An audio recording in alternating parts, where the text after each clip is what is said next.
Thank you and welcome back to the second debate of the night. Let me once again go over the rules very quickly.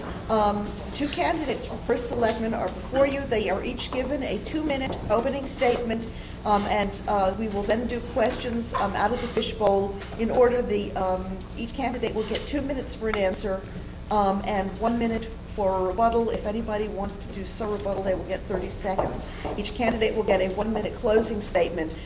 We've gone with privilege, and we'll start the opening statements with candidate Sheehy. Okay. Good evening. I'm sorry to delay you a little bit, but the Board of Finance is meeting on the Board of Education budget, and they haven't taken a vote yet as to whether to restore any of those monies, so we'll see what happens. Let me just tell you a little bit who I am. I live in Woodbridge, quite obviously. I've been a member of the Board of Selectmen for 28 years, served under 4 different First Selectmen. I was a Deputy First Selectman for 10 years. I'm a Chairman of the Ordinance Committee, and over the past several years, I've chaired a number of committees. In 1995, I chaired the committee to have additional rooms on this building. In 1997, I chaired the committee that renovated 8 years toward this building. In 2002, I was a member of the Amity Tri-Town Investigating Committee that led to the resignation of those members of the Amity Board of Education and eventually led to the hiring of Dr. Brady and to the great school system we have at Amity today. In 2004, I was chair of the Extended Day Committee. That was where the then superintendent wanted to eliminate the extended day, and thanks to the efforts of that committee, that extended day program continues and is flourishing, as I understand it. I've been a member of a number of charter revision commissions and served as chair of some. Since April 20th of 2006, almost a year ago tomorrow, I've been the First Selectman of Woodbridge. Amy resigned, and I believe that the transition has been. I think if you talk to the town hall staff, they feel as though the government is working well. Communications between the various boards and commissions, and particularly with the Board of Education and Dr. Sella. And in regard to, I see I have 30 seconds left. In regard to the Board of Education budget, last year, a year ago, the Board of Education budget was actually decreased by 0.27%. In my year, if the Board of Education budget is approved as submitted, there'll be an 8.36% increase. So I think that bodes well for the Woodbridge Board of Education. Thank you. Okay. Candidate Dickerson. Hi, my name is Chris Dickerson. I'm a lifelong resident of Woodbridge. I attended Center School, Beecher School, and Amity High School, and then I went to Trinity College. Never left the town. I loved living in Woodbridge and thought I would open up my own business here. So 8 years ago, I opened up the Woodbridge Running Company in Woodbridge. I served for 10 years on the Zoning Board of Appeals in town. I've served on the Board of Selectmen for the past 2 years. I also coach high school cross country and track at Amity. I coach Beecher running program through the Woodbridge Recreation Department. I'm the president of the Woodbridge Park Association. I served for 2 years on the Regional Water Authority Board as the Woodbridge representative. I've been involved in lots of different projects with the Historical Society, the Park Association, the Woodbridge Road Race. I feel that I'm uniquely qualified to lead our town in a new direction. I think that the most important thing a First Selectman can do is to set a vision for Woodbridge. I feel that by owning a business in town, coaching in town, I spend my entire day in Woodbridge. I feel like I have a connection with the residents. I have a constant dialogue with people and talking about issues, and I feel that's the most important role that I can play in Woodbridge. Thank you. Question number 1 we'll also give to candidate Sheehy. You draw, I read. Okay, let's see what we've got.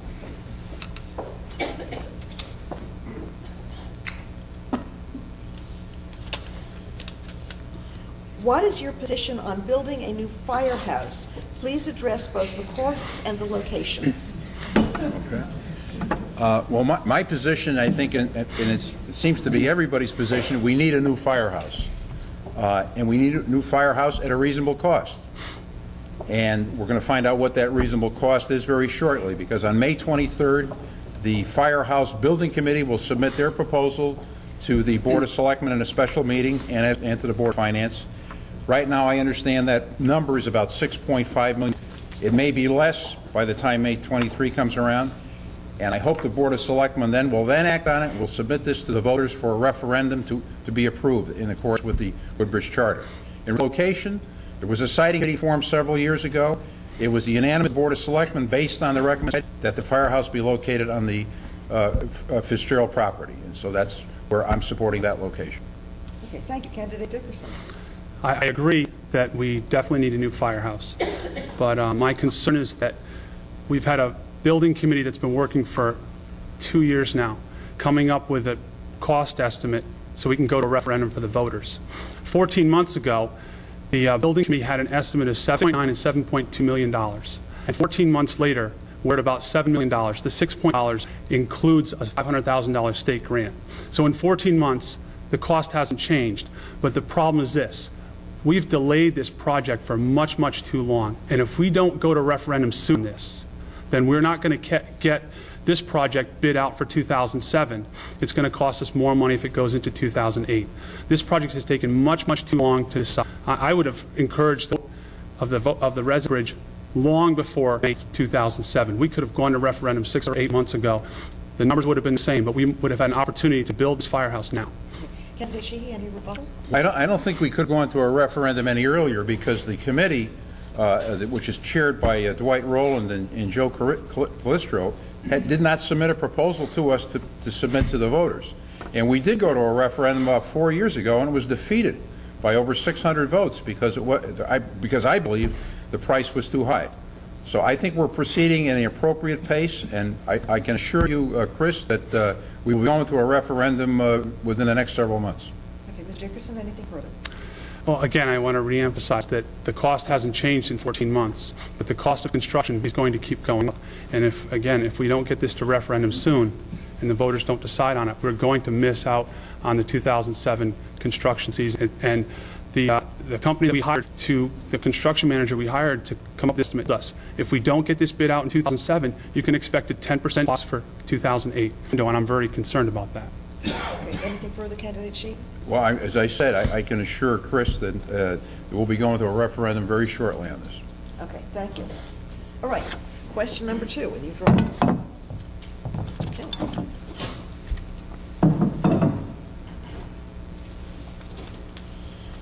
All right, this one goes to Candidate Dickerson first. What future do you foresee for the current firehouse if and when it is no longer used as a firehouse?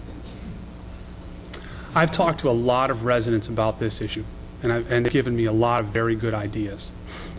I think that the most important thing is that we need to build a new building for our fire department. That building I've given this a lot of thought. That building is really too small to add on to and use. If we were to add on to that building and use it as a firehouse, it would be a stopgap.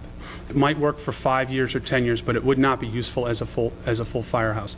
So we need to look at different uses. We should set up a committee of resident experts, people who understand buildings and are experts in our town, to look at different potential uses. I think that we may want to use it as part of a fitness center. We have a fitness center in Center School right now on the second floor of an older building with wood floors. We might want to put the fitness center there. I believe that there's also some potential uses for town meeting rooms, because our center building is definitely maxed out when it comes to meeting space. But I think it's important that we look at all the options before we commit our resources to one direction. Okay, thank you. Candidate Sheehy. Yeah, I think that the existing firehouse, which has been the subject of a fire, is in the process of being restored, and hopefully within the next few months the roof will be replaced on the building, and it will be used for public use. What the specific public use is, we don't know. But as Chris mentioned, a number of the suggestions he made, I agree with.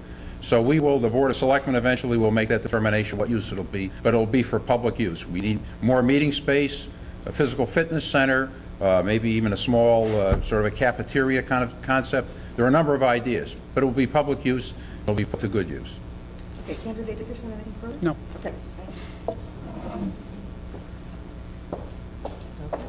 Question 3.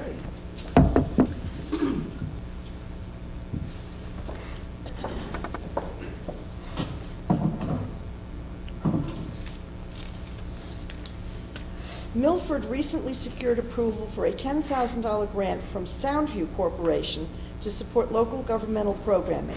Woodbridge is also eligible to receive such a grant. What are your plans, if any, to secure a grant from Soundview?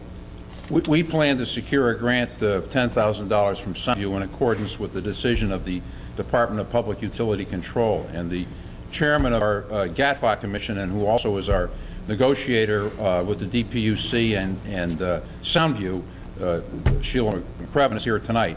So we plan to seek that $10,000 grant. I assume that will be forthcoming. I don't know whether a date is mediation session. Apparently not. She's shaking her head.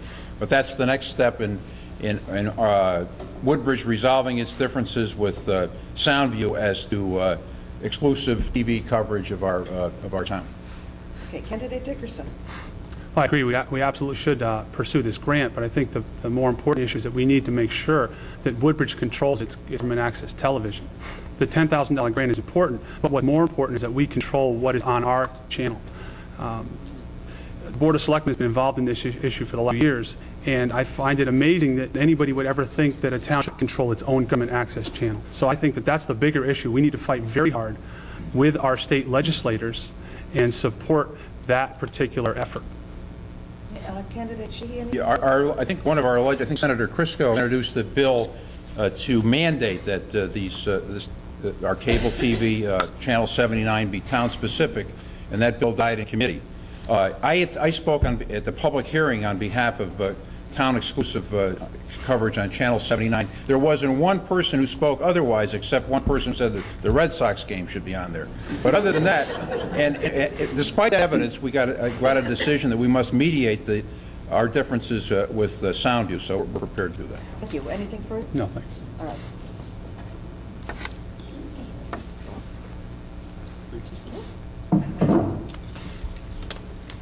Do you consider the position of First to be a full-time job? Specific in your answer about the tasks and responsibilities of the position and time required. I believe the position of First Selectman is a full-time commitment. It's beyond a full-time job. It is not something that you can walk away from. It's something that should be in your mind every day and for the greater part of every day. If I were elected First Selectman, I would be in town hall until I go to the high school to coach the Amity girls cross-country and track teams. But when I'm out running with them, I don't stop thinking about Woodbridge, and they know that. We run around town all the time. And when I'm out running around town, they may not realize it, but I'm looking at our roads, I'm looking at our parks, I'm looking at our trails, I'm looking at our historical sites. Sometimes I bore them with information on our historical sites, but it's not just a full-time job. It's beyond that. And I would absolutely make a full-time commitment to Woodbridge. I have a business in town, and I have people that are very capable in managing my business in town, available all day long for our residents. Okay, thank you. Candidate Sheehy. I can speak from experience now, 1 year into the mission, that the position of First Selectman is a 24-hour, 7-day-a-week job. And it doesn't necessarily mean that you have to be in the town hall at all those times, but it requires a total commitment. And I have given that commitment over the past year. There's not one phone call that hasn't been responded to, not one citizen who's asked to see me who hasn't had that opportunity. And I have performed, I think, if you ask anyone, I don't think anyone can tell you otherwise. And so I believe it is a full-time job. It's a question of organizing. It's a question of delegating. It's a question of letting those people who have been assigned specific tasks to do their job. And that's what I've done. And I think the government has worked very well over the past year, if I may say so myself. Anything further? I would just like to say, as part of the charter under the general responsibility for selectmen, one of the provisions is a continuous review of the current and future needs of the town. I feel it's important that that review takes place in town all day long, that a person needs to be in town to accomplish those tasks. Thank you. Candidate Sheehy. Well, the only thing I would say is that I understand that Chris presently has 2 jobs. He's not only the cross-country coach at Amity, but he also owns a shoe business, and good credit to him. So this would be a third job. I only have 2 jobs. I'm a lawyer, and I also am the First Selectman. So, you know. Anything further? All right. Last question in the fishbowl. I think it's last question. I think maybe a bonus. We got a bonus. All right. But you got to read it. Yeah, okay. Yeah, okay.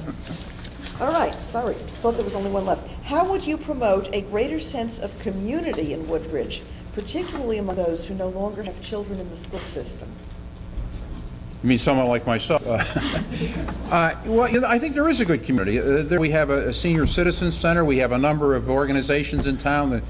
The Conservation Commission, there was a meeting last night about bringing farming back to Woodbridge. And we're 55 people there last night. So there's an interest in the community in all different types. The library has a very active program for people of all ages. So I think that's one of the reasons that we have 22% of our population is 60 years or over. Why is that? That's because they like the spirit, they like this community, they like the atmosphere, they like the churches, the synagogues. So I think we do have a sense of community. And you can take a look in this audience here tonight. If I may say so, there are a number of people who are, you know, over, we'll say 50 anyways, who are here concerned about their government. And so I find Woodbridge to be a wonderful place to live, and I think there's a lot of spirit here. Thank you. Candidate Dickerson. I would agree Woodbridge does have an excellent sense of community, but I think we can do a better job with it. When I grew up here, I remember it being a more close-knit community. And I talked to people who've moved into town, and they move here primarily for the education. They don't look at the community spirit in town. They look at the education. They tell me consistently, Woodbridge needs a more cohesive community. We used to have events like Woodbridge Day. We thought was a great way to bring our community together. And events like that should be brought back to our town.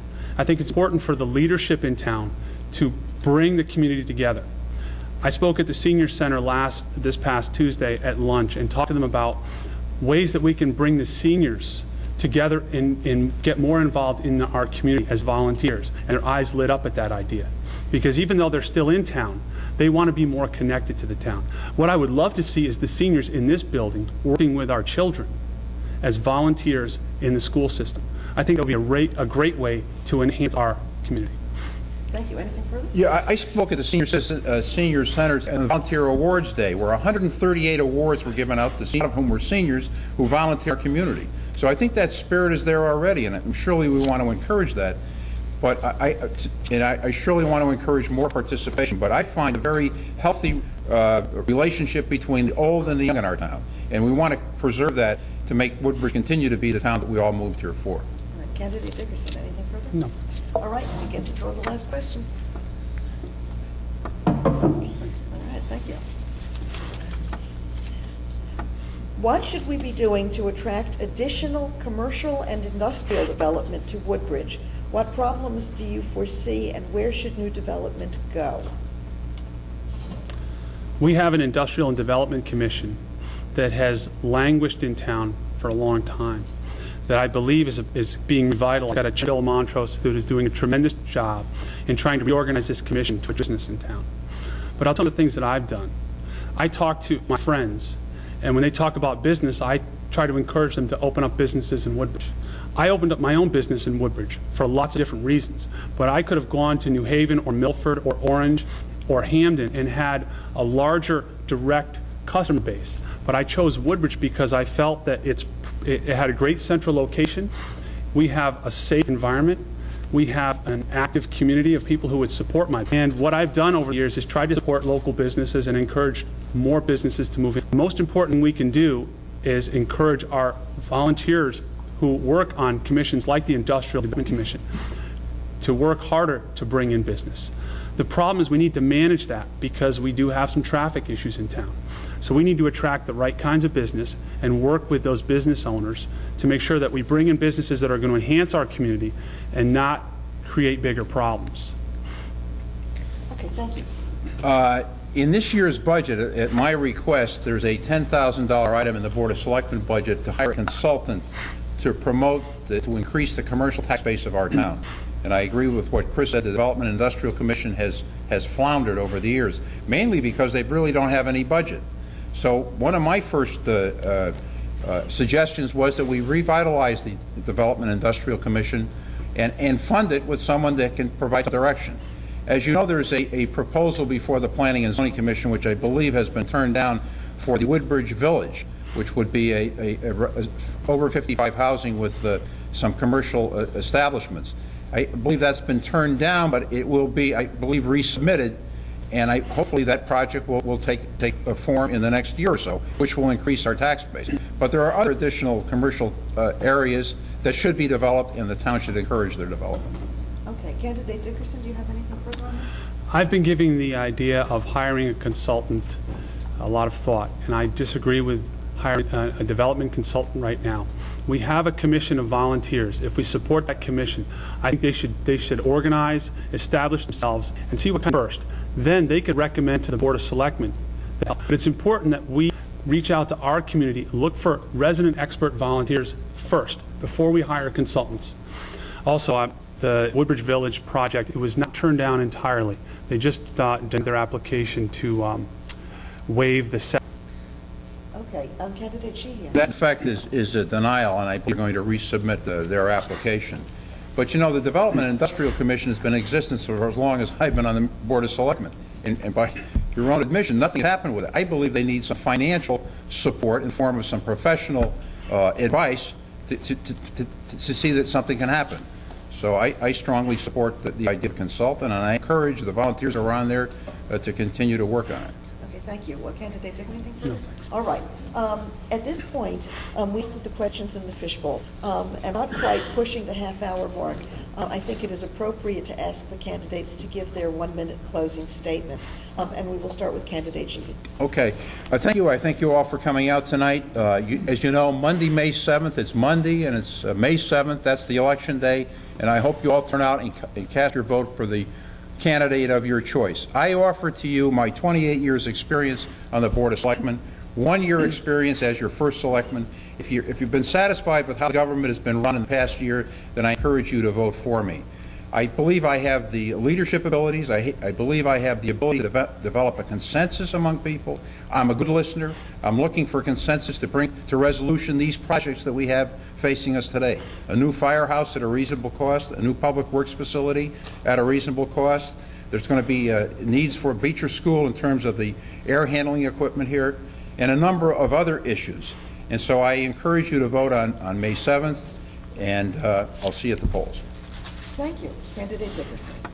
I'm not going to rehash my opening statement, talk a little bit about what we've done the last 2.5, 3 months. I want to thank a lot of people who have supported myself and our other candidates for office. We've held a few fundraising events at local businesses in Woodbridge, and they've all been well attended. We have a tremendous group of volunteers who have supported our campaign that are working tirelessly.